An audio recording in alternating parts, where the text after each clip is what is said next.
How you do anything is how you do everything.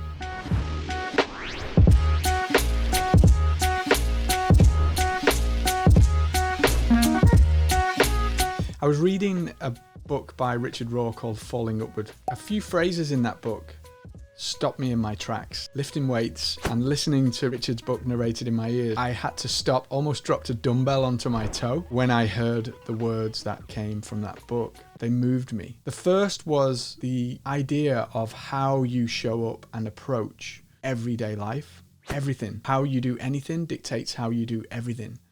Not just the big things, the momentous things, the things that we fixate ourselves on, the things that we focus on. There's a misquoted quote by Gandhi that says, "Be the change that you want to see in the world."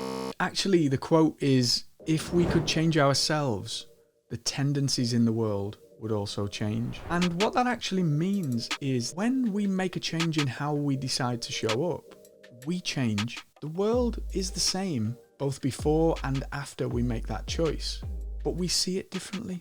So if we choose love, we see love. If we choose fear, we see fear.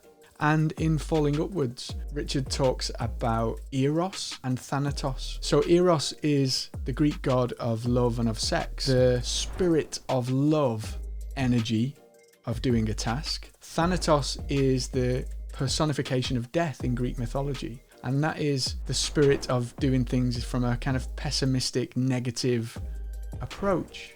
So think about that for a moment. When you did the last thing that you did, how did you do it? How did you show up? Did you approach that task from a place of eros, of inspiration, of spirit, of love? Did you approach that from a place of thanatos, of pessimism, of death? And there's a really important reason in life, as well as in business and marketing, why this is so critical. And it's this.